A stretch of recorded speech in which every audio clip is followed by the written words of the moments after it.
What is up, guys? Randomodium here. I wanted to do a quick video on kind of the results from Fantasy LCS because I haven't had a chance to do that yet.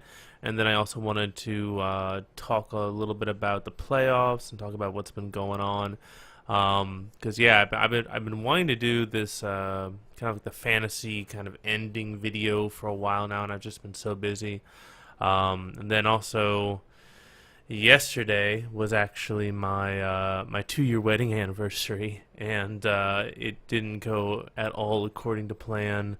Work was pretty rough, and one of my cats actually, I ended up having to take them to the hospital because his jaw was swollen and he wasn't able to eat. And the doctor kind of looked at him for like 2 seconds and was like, "Yep, he's got cancer." And I'm like, "What the hell? Like, you're able to tell he has cancer just by looking at him for 2 minutes?"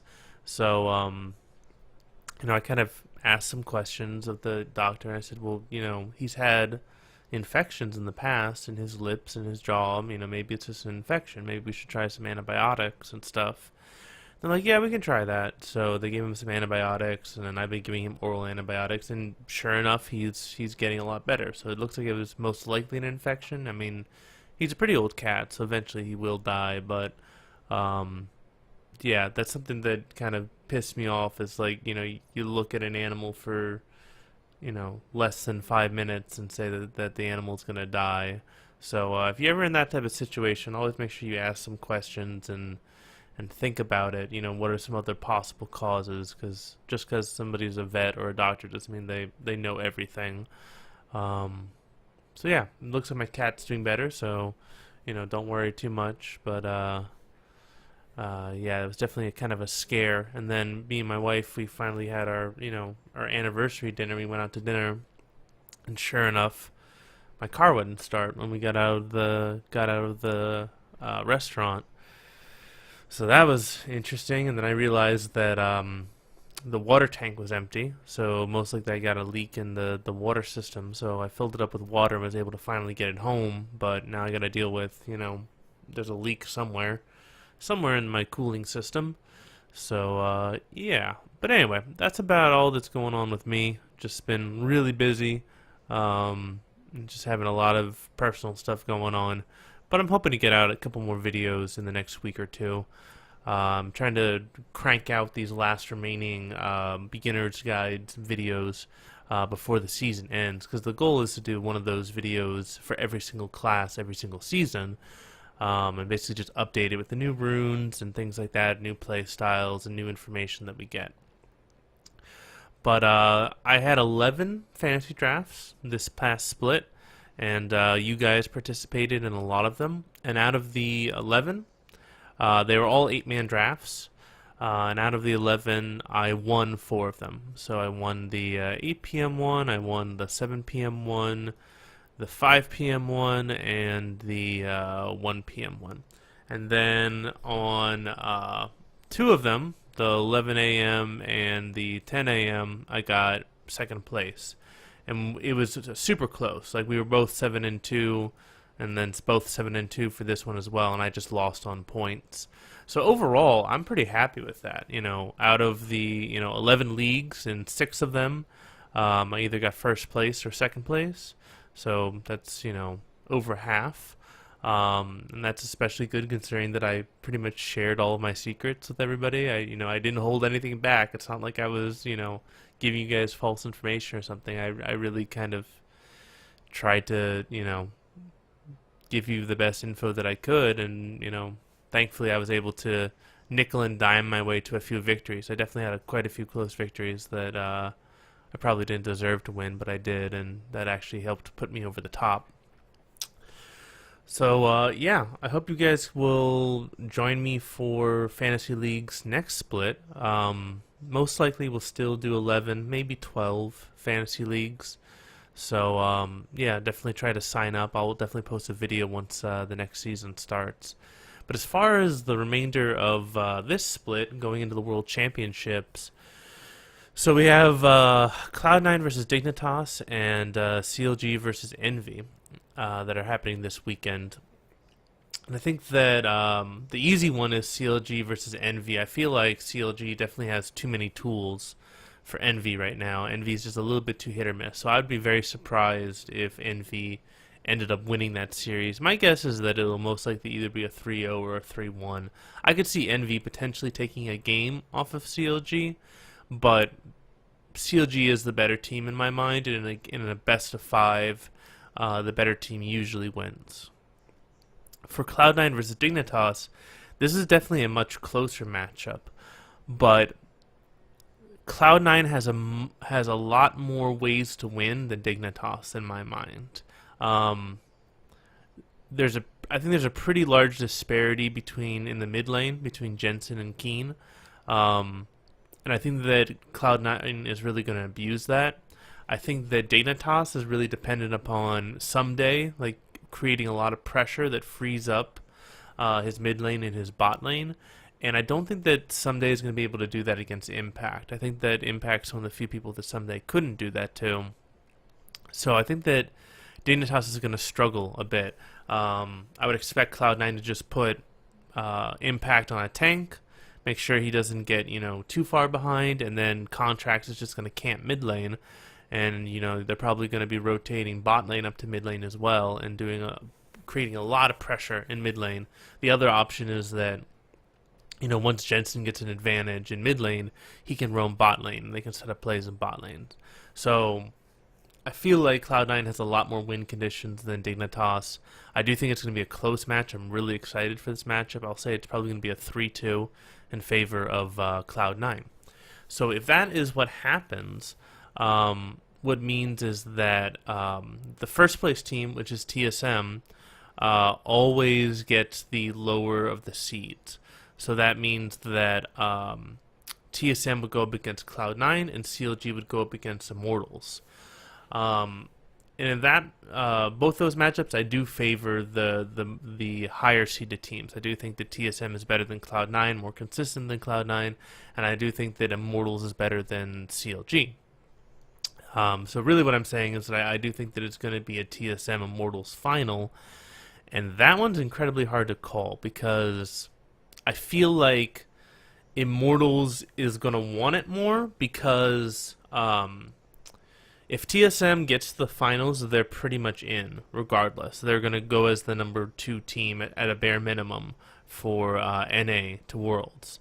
Immortals, if Immortals doesn't win, then they have to go through the gauntlet. So the way that the championship points work is that if you win the summer split, you automatically qualify for Worlds as the number 1 team. So Immortals is really playing for a World spot. If they don't go all the way, if they don't win, then they have to go through the gauntlet. And the gauntlet, as we know, is very fickle. There's a lot of chance for bad things to happen. So I feel like it's going to go to 5 games. I do think that TSM has a advantage, but as a betting person, I would probably bet on Immortals, especially if Immortals was considered to be the underdog. So if I was going to bet money on it, I do think that Immortals is a good enough underdog bet against TSM. Though I do think that TSM is has a slight advantage. Like they'll probably win 55% of the time. So yeah, I'm guessing that it's most likely going to be TSM, Immortals, and then for the third team that's going to go to Worlds, it's going to be a toss-up. I think FlyQuest has a decent chance to make the gauntlet, potentially, and then, but I really think that it's going to come down to really kind of Cloud9 versus CLG, and that's going to be kind of interesting to see who's going to show up. It's really just going to come down to who shows up on that match. So yeah, it's going to be really interesting to see who gets that third place team. I think both Cloud9 and CLG are deserving. It's just a question of who winds up playing better that day. On the EU side, so we've got Unicorns of Love versus Misfits. I do think that Unicorns of Love are going to win that one. I think that Misfits can get a game off of Unicorns of Love, but most likely it's going to be a 3-1. And then for G2 versus Splice, that actually might be kind of a domination. I think that G2 might 3-0 Splice. It's not that Splice is a bad team. It's just that G2 is just really good. So yeah, it's gonna be really interesting.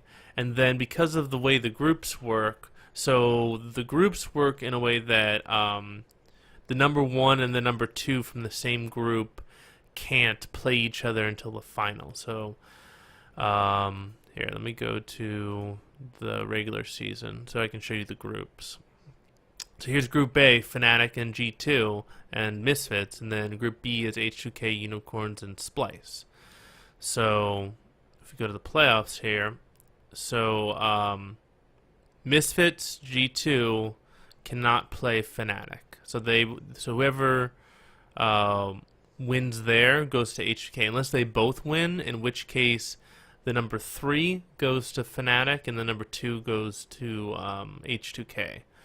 And then same is can be true for Unicorns of Love and Splice. So most likely, I'm guessing Unicorns of Love is going to win their matchup, and that will mean that they'll play Fnatic, and then G2 will play H2K. I think Fnatic is definitely the best team in EU right now. So I would expect that Fnatic would beat Unicorns of Love. H2K versus G2 is going to be an extremely close match, probably 5 games, though I don't feel like it's smart to bet against G2 in the playoffs. So I'm probably going to say that G2 will upset H2K, and it'll be a Fnatic G2 final, and that's going to be an absolute slugfest. The G2 versus Fnatic matchup was just phenomenal during the regular split. I can't wait to see it in a best of 5. I do think that's going to be the final. And it's kind of a similar situation with the EU side as the NA side, where Fnatic wins, they're in. If G2 gets second place, they're still in because they won the spring split. So I feel like Fnatic's going to have more to play for. I mean, both teams obviously want the title, but from like a world's perspective, if Fnatic doesn't win, I don't think that they're going to get in on points. I think that they will have to go through the gauntlet. It'll be pretty close, but yeah, it'll be interesting. So I think it's going to go 5. I give Fnatic actually the slight edge in the finals, but it can definitely go either way. So I definitely think that Fnatic and G2 are going to be representing EU in Worlds. For the third place team, I think it will come down to Unicorns of Love versus H2K.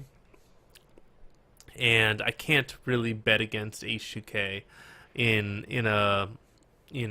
that kind of a situation. Like, Unicorns of Love is a great team, and I think that they're technically they're really good, and they've done really well against H2K in the past. But H2K in the gauntlet is just super strong, and they really come out, and they really know how to play well when they have to make that Worlds, to get that final World spot. So I do think that H2K is most likely to make it into Worlds in the third place spot, but I think the Unicorns of Love would also be a great EU representative, and they would do decently well in Worlds. As far as our actual shot at Worlds for both NA and EU, I'd say the best you can probably hope for is probably a semifinal. If one EU and one NA team makes it out of the group stage, then I'd be pretty happy. Maybe I'm selling us a little bit short, but I'd be happy if one NA and one EU team made it out. And if one of those two teams, if either the NA team or the EU team got to the semis, then I'd be pretty happy with that performance. So let me know what you think. Let me know how your fantasy draft, your fantasy leagues went, whether you won or lost or got somewhere in between. And let me know what you guys think about the playoffs. Who are you going to be rooting for? Who do you think is going to win? Who do you want to represent your region at the World Championship? That's another thing to really think about, is what teams do you think are deserving to go to Worlds?